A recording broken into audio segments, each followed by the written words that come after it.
It's Wangari Kihoro again on the Light Seat podcast, and today's guest is from KBC. He has an amazing voice, and his voice has taken him through so many companies. It's a journey with his voice. So we want to know who he is behind the voice, or without the voice, what could he do? Hi, Bonnie. Hi, Masi, how are you? I'm good. How are you? I'm absolutely fine. Welcome to the podcast. And thank you so much for inviting me. I thought I would be the first one, but things happened. Niwaambie No. what you did. This No, this man was to be the first guest on this show. But then, due to his busyness and work and everything, he didn't show up. And right now, hata sahi kumtafuta imekuwa ngori, but it's okay. But the English people say, better late than But never. Oh yeah, and I'm here. Please. Aunt Chocha. But we are so glad. I am so glad you're here. I'm glad to. We've waited for you. My whole team and I have waited for you. All right. And finally, this is the day that you're here. So today's topic is we want to know the character behind, the voice. All right. You, first of all, start by introducing yourself to my viewers. All right, viewers, my name is Boniface Mutunga. First and foremost, I'm a journalist. I'm working at KBC as a Swahili broadcaster. Secondly, I'm a voiceover actor, or what people say, voiceover artist. And thirdly, I'm also an entrepreneur. I'm into different parts of our investments, trying to learn new other portfolios as well. And I'm also trying to venture into communications agency, being a communication officer, whereby I get to interact with people, companies, and sort their problem. Because I believe failures come when the communication channels or whatever happens in communications is not done in the right way. Yeah. That is nice. Yes. That's good. So let's start by, when did you realize you have a deep voice? Oh, like any person, any teenager when you're growing up, that is around 12 years, 14 there, I was in primary school and I was in choir. And I didn't know actually I have that deep voice, or I have that quality voice as it were. Mm-hmm. So when I went for practice, the trainer listened to me and said, "Oh my God, you have a very powerful voice. Are you eating more than the rest, really?" I said, "I don't know what is happening." I felt like I was talking in a weird way. Yeah. Mm. But when I grew up, as I progressed and came to campus now, I was presenting before the class. And my lecturer, the former HOD, said, "Na huyu jamaa ako na sauti fiti." I was actually standing before the class and I said, "Na huyu jamaa ako na sauti fiti." I was like, for a moment, wait, really? What can I do with this voice? So from there, that's where the journey began to whatever I'm doing now. But now, me realizing that I have this powerful voice has come, I can say that watu wamechangia sana for me to realize what I have, the capabilities and the abilities I have with my voice. And so far, it has taken me to great heights, I tell you. Wow. Yes. Wow.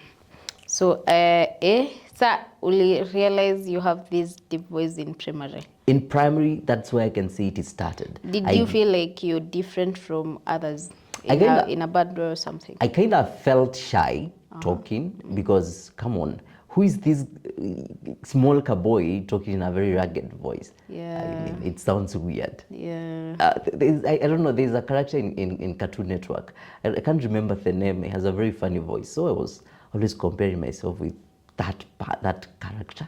My God, why am I talking like that? But again, kumbe ingenisaidia sana later in life. And come on, that is what I've been using to live in Nairobi, Wow. Paying the bills and surviving. Yeah. Okay. So, does your voice change your personality? Wow, does my voice change my personality? Yeah. I can't say no. Because who I portray myself is who I am really. I've never changed. Yeah. We say people never change at all. So it's only we learn new things as we grow, but I can't say that voice has changed me, but it has given me the opportunities that I do rely on most of the times. I can tell you for free that I've worked with people I never knew that I can work with, big companies, and there is one time I was given a 5 minutes script. We get that by after you read and know it's 5 minutes really. So after I did that 5 minutes script, the entire work took me around 10 minutes. And with that, that was the biggest pay I ever got. And it was earlier this year. 30 Gs, I mean, doing work for 10 minutes. Shika kadati yako. Yeah, and it was so beautiful. So what was your first work that you ever did because of your voice? My first works, I started for Park University, just doing the small ads. I remember the studio technician used to call me, aniambia, kuna ka ad kanahitajika ka hapa na pale. So that's where I started. Nafanya for free. I advanced to kanisa tofauti. And I approached one guy and nikamwambia, nipatie hizi announcements zenu. So you have screens in your church. You be projecting. I'll just voice this for free. I voiced, watu wakaanza kunijua. And with that, I started landing to small jobs. Right now, I have a couple of people I'm working with who give me continuous works, and there are sites again that I post my works. Just you get connections, but the biggest works I get through word of mouth. I mean, kama a friend of mine, anaitwa Steve. Steve has connected me to a lot of people, and those people have also connected me to other guys. I can tell you, there's a time I was seated in a matatu. Mimi nasikia sauti, kumbe ilikuwa ni radio. I won't mention the radio, but it's a Swahili radio. Mimi nasikia sauti yangu huko kwa juu. Sema ama nisimame nishauti. Really, but I was like, acha nicheze chini. It's good, but at the beginning it was like nafanya moja, I'm completely shut down because I didn't like the work. But as I have advanced, I've learned new tricks in the industry, how to present myself good, how to talk to clients, how to argue my points out, because as it were, you grow every day. Yeah. I can tell you for free that audio ambayo nilifanya kwanza, ukaniekea hapa natoroka, honestly, because there are a lot of things that I didn't know. Oh. Yeah, because what I do is an art. Yeah. And you perform art. So back then I didn't know much. I was just trying to find myself really, but I can say I'm somewhere now. Yeah. Where? Okay. I'm at a place where I can be called, hi, how can I do this and that in regards to audio production, in regards to voiceover work, and I will be like, do 1, 2, 3, and the person will be, oh, thank you, nilisaidika. Yeah. Okay. So now, without your voice, who are you? Oh, Because basically, whatever you've said and to this point till dates, it's like you're living because you've mastered the art of your voice, and it has taken you to places. But now imagine a day without your voice. Who is Bonnie? So that is to ask me, if I was not voicing, what else would I be doing? Wow. Of course, I'm a journalist, and without your voice, and again, I'm a communicator, and apart from that, I have entrepreneurial mindset. Currently, I'm doing a lot of goat rearing and sheep and poultry. I'm trying poultry, but I'm really majoring into livestock because I've seen it's one of the best entities. Hainihitaji sana nikuwe around. If I'm here, the one taking care of those sheep and goats, ananipigia tu simu ananiambia kuna dawa inahitajika. Mi kazi yangu, I just send the money that is needed. I don't have to be there to supervise, It's not like the normal biasharas whereby you find ukiondoka siku moja milioni imeenda. Yeah, there like when you're doing the kind of adventures that I'm in, I'm making sure that they don't have to rely on me being physically there. And for sustainability. And that's beautiful. So if I was not voicing anything or being a journalist, I would be an entrepreneur. I'm also trying to learn new things and new adventures in investments. There's an article I read. It was posted by KBC, and it's saying that the problem with a lot of retirees at the current position that we are at is lack of information. Sijui kama ushaisikia hii story, mtu ameretire na amejenga flat kubwa na akaishiwa akasota. Or wengine wameretire with nothing. And that is basically to tell you that information is key. So those are some of the things that I'm pursuing outside my profession. Oh, okay. Yes. So what's that one assumption people have of you because of your voice? Oh, because of my voice. Well, Yeah. is there really? I don't know. Hakuna. We've interacted with you. Let me ask you the same question. What is that assumption you have? Wait. Journalist. No, not really. Oh my God. What is that one? I don't have one. I don't have one assumption, but I'm asking. Let me tell you one thing. Because I've been seen on the screens most of the time, or people have heard my voice most of the time, they tend to start cooking the notion that Bonnie is money and I have a lot of money. Oh my God. That is one thing that actually, and it's so good that you heard that. People think that I have all this money, and I'm like, wow, tulimaliza shule na When did you graduate? I mean, it's 2024 the other day. Wow. July. Last year? Tarehe 12. Yeah, Yes. yeah, I mean, it's not a long time. Yeah. But when you meet your classmates, wako, hey bro, si utubeye hata kache. Oh my God. You're working at KBC, I mean, I'm you have surveying. these. It's okay, wait. You see, these and my ambitions, those are our azipelekani. You see, of course, I'm getting a salary, yeah? Yeah. And the salary that I'm getting, first ujue, I'm a fresh graduate. I'm new into this maisha ya kujiweka. Yeah. So I'm learning a lot of things. First, I have to survive on my own.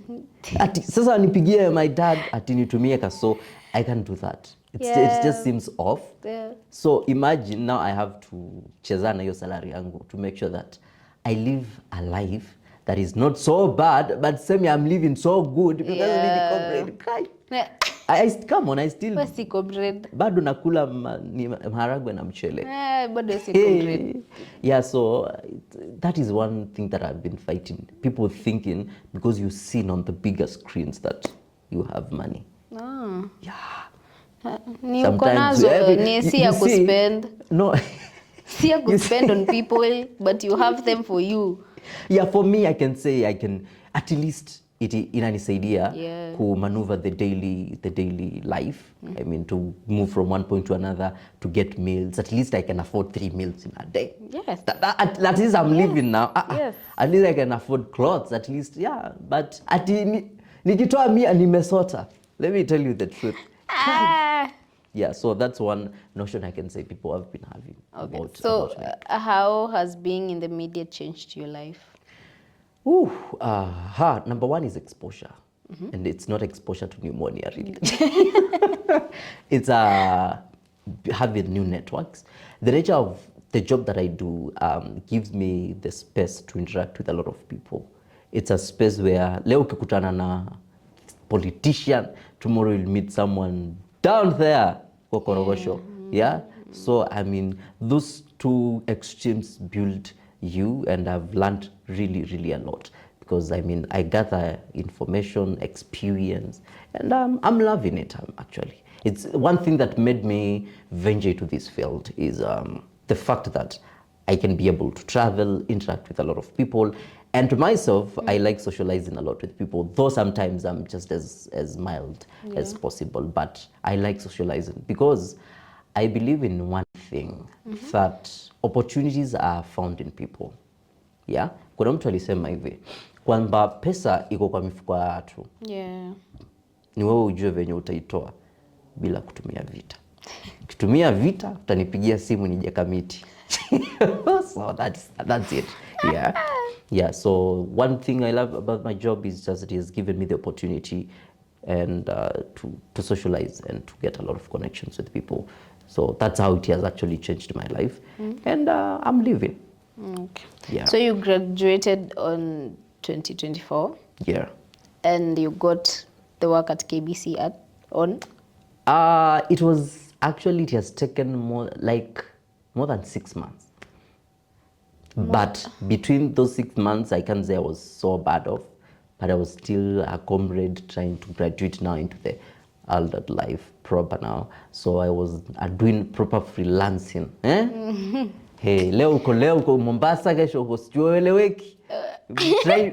You trying to grab that shilingi from whatever point that you get it. And yeah. Okay.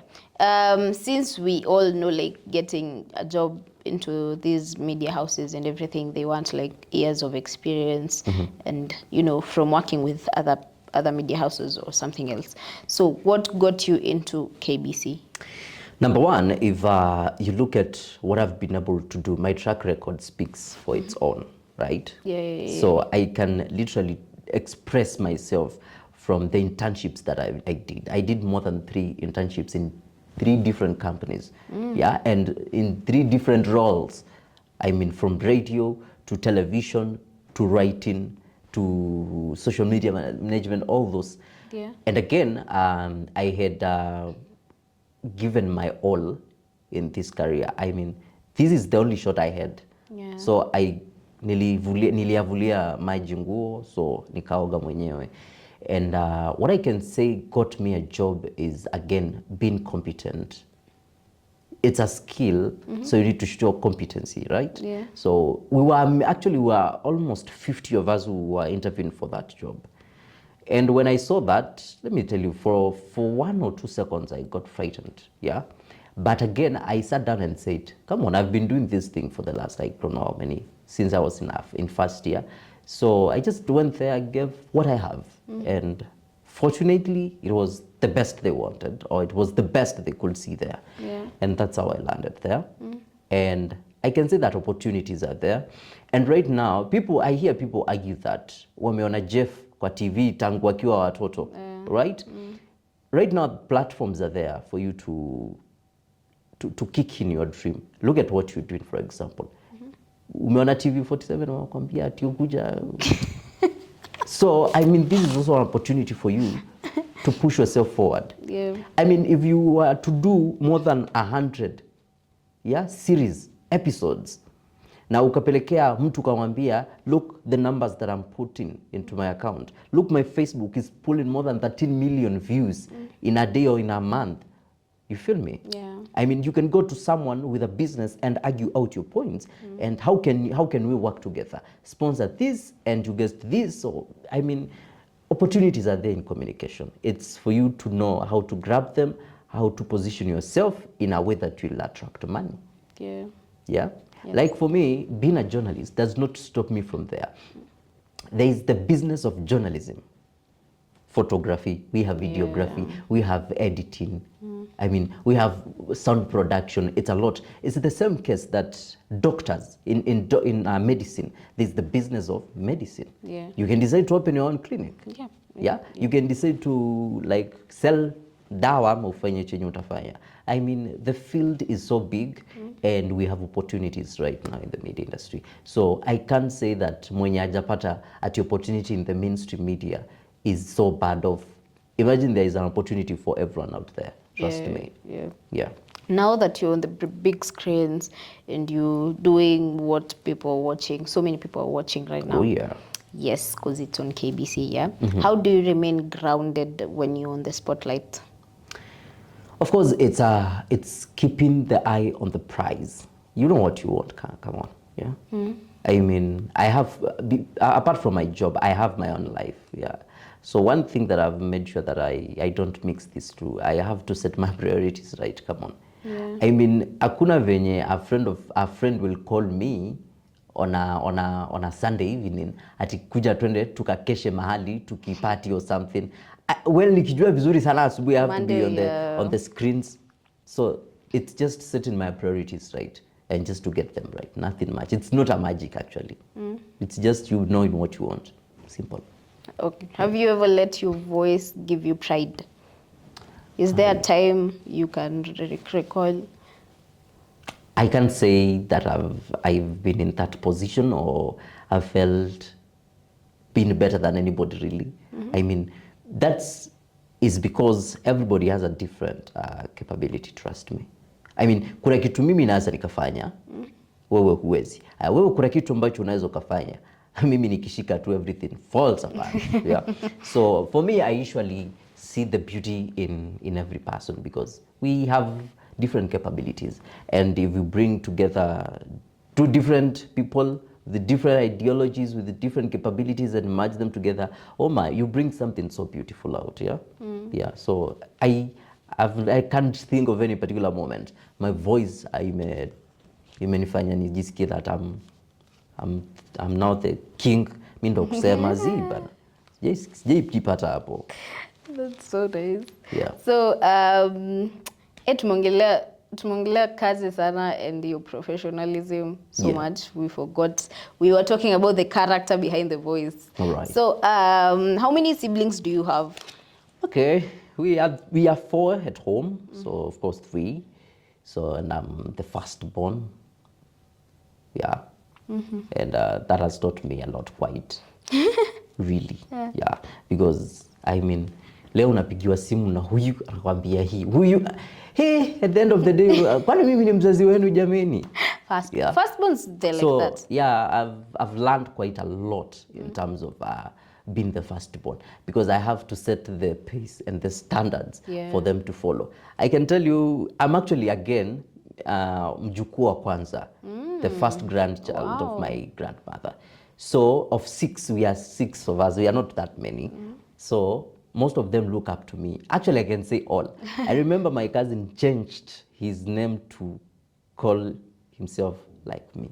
I mean, we have to, it's just crazy. We have 2 Boniface Mutunga in the home. Actually 3 plus the grandfather. Oh, yeah. So I was born as Boniface Mutunga Jr. Yes. Sasa huyu mwingine akajita Boniface Mutunga, and everything, including birth certificates, had to be changed. Wow. Yeah. Sasa kuku nje. Yes, Boni. So crazy. Yeah. Doing media? No, he's not doing, he's an electrical engineer. Wow. But he changed his name to be called like me. Oh. When he was asked why you did that, he was, I just like how he lives. I'm like, what? Aww. What? Yeah. It was crazy. Another scenario is my cousin, another cousin, she's a lady. So, because when I got of course into campus nini, alikuwa anasema, hey, nataka kuongea kizungu kama ya Boni. Wow. Okay. So I feel like I am a, what do you call, role models of some sort, and I feel proud. My brothers sometimes nasikianga, hey, naweza kuwa journalist. Nyamaza wewe. So I mean, no, because that can shadow his dream. So I need him to be independent, think on his own, because we have 2 different capabilities. So I mean, I feel like a model to all my siblings, including my cousins. Yeah, and I'm proud of it. And who's your role model? My role model? Oh, really? Wow. What? No, you've got me off guard. It's a business guy. He's an Indian. An Indian. I grew up in an Indian household, part of my life, nikiwa mdogo sana. So this guy alikuwa ni communications expert wa Bidco Kenya. Yeah. So, and if you know Bidco, you know what they do. So before I actually got into school, aliniita Sarit. I don't know, you know the Sarit in university. That was my first coffee. I was actually confused what is happening there. Because I didn't even know what those things are. Yeah. So after nimeweza form 4 aliniita, we sat down, akaniuliza, so you've got this. I see wewe naona hesabu, chemistry, biology, chemistry, hizo mbili umeenda. Nimechukua deep dive. Nose dive as it were. So akaniambia, now what I see you are capable of is you're strong in the fields of arts, right? So what can you do? I need you to go and enroll in a school where they teach communication. It didn't come out as communication as it were. Aliniambia kwanza nina nikafanye IELT. It gives you great foundation ya English, ya Britain English. Yes. It gives you a great si kuenroll, acha tu nikwambie ukweli. I didn't enroll because I felt like si mimi nataka bora ni enroll kizungu and that he was given in that because he saw that I knew I had a good base in English, but to boost me further so that later I venture into either kuandika magazeti because he had seen that in me. Mimi nini actually endo alinipatia hiyo like the leeway to find an institution that gives communication as a course. So that's why I ended up landing at Park because he had given me the way. So I sat down, thought about everything, and yes. And you did communication? Yes. Okay. So you have 3 siblings? Yes. No, you how many? We are 4. 4? Yes. Oh, you have 3 siblings Yes, here. yes. And you're the firstborn. So what do you want from yourself apart from, you know, see tunataka kupata kazi, to build a house, whatever, what do you want for yourself? Career-wise? Life. Oh, in life. Of course, it's so funny. One thing I admire so much is to have a stable family. Yeah, it's something I admire so much because with family you can go to great heights. Yeah. So that's one thing. Again, I want to be a wealthy person because I have seen what wealth does. I don't like power that much because I don't like being in the limelight so much or making a lot of noise because you know, again, for you to secure power in this country, you kind of need to be very noisy. And I don't like noise at all. So I'm looking for wealth that will sustain me and generations to come. Because I know if you wealthy, hey, wewe hata ulizangu, wewe hata wakuulizangi vitu wenye umefanya mbaya, you are given initangwa just status automatically in the society. I mean, kabla tuachimbe barabara watu mkubwa amesemaje. You have nothing really in the mkubwa to part. say, Mkubwa anasema anaona aje barabara hiyo. So I mean, and again with that you're able to influence good things if you really believe in that. Yeah, so wealth, good family, that's what I did. if you will start your family right now, how many kids would you want? Siwezi pita watatu. I mean, because I feel like I don't have the urge to have a lot of kids. For what now? Si pesa ziko. Zibana. I mean, there's one thing I need you to really look up. And angalia all these people with wealth and who are moneyed, how they live, right? Yeah. I mean, wakipata watoto hata wengi ni wawili. Yeah? Yeah. I mean, that kid is able to live a good life. So, watoto 10, how do you take them? I've seen that again happen in easy area, let's say like Kibera, and sorry for mentioning that. Yeah. I mean, unapata household, iko na watoto 5, yeah? The father has got no work, stable work. The mother is not now completely working. What do you do? That's where problems are born, right? Yeah, so, yeah. So, watatu? 3, just 3. Is enough. Is enough for me. Okay. Hata moja, me, I'm okay with that. I mean, I don't have any currency that you go to exchange them with. Tutakuwa hapa. Yeah, we shall Tutakuwa hapa. Uzuri ya you media personalities, you things that they are outside. So we'll know. But I'm a very private person. I know, but we shall know. Hey. There are things you cannot hide from this. Imagine from social you media. can. Marriage. Yes. How the hell will can. you hide marriage? You can. How? So by just keeping your things together. Please. Because the moment things. KBC, please. Because when Bonnie gets married, we are there to see. Because when things get loose, it becomes very hard for you to control everything. But I like privacy. Okay. And that's why I have a very small circle of friends. Do you even know a friend of mine? And Yeah, who? yes, Who? yes. You want to lie to my people. Now, okay, who do you know? I need to give me 3 names if you know. See, you guys, you can't find them. Unanieka kwa light. Hey. Oh, yes. So we're expecting a lot from you, from KBC. You being nitwaje, you being a host for shows.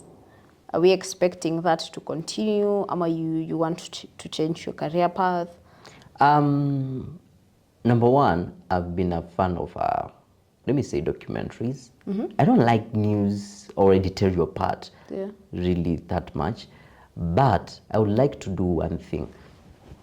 Excuse me. And that's it. That is the morning shows. I feel like that's where you talk to people across the country. That's where people are watching you. That is when you discuss the most important, the critical things that happen in the society. Yeah. That is where the voices that matter are heard, right? So I am looking forward to find a spot in a morning show, really. Yeah. So that's what we're expecting from your career path, yeah? Yes, expect that. Oh, okay. Yes. So thank you so much for having this conversation with us today. You're welcome. Finally ukafika. Finally. I Like, mean, I'm so excited you're here. I've been waiting. But finally you're here. So thank you so much for sitting in the light with us. all right. Yeah, and we love your voice, by the way. Because I think the first time I knew you, I heard you from somewhere. So I was like, you. And then when I came to meet, I was like, nah. It's na huyu. Like, people, please. I'm not saying it in a wrong way, but he's my friend.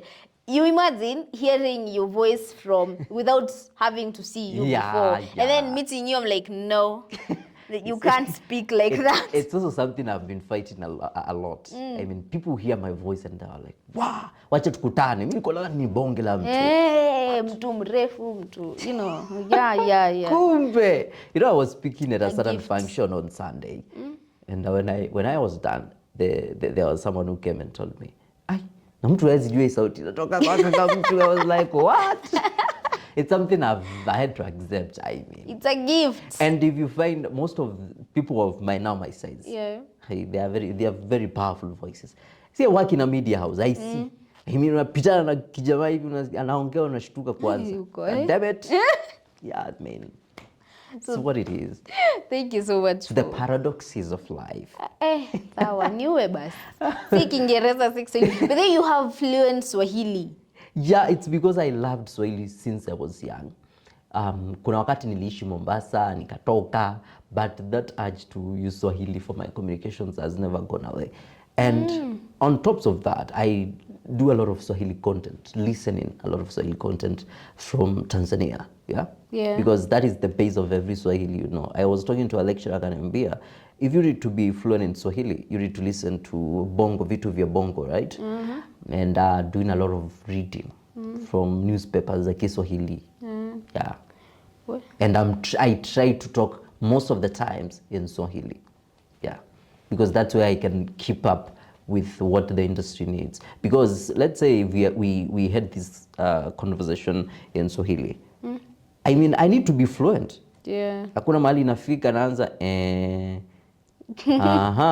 because I'm trying to find the vocabulary. Yeah. But with constant use of Swahili, I find myself very fluent. I mean, yeah.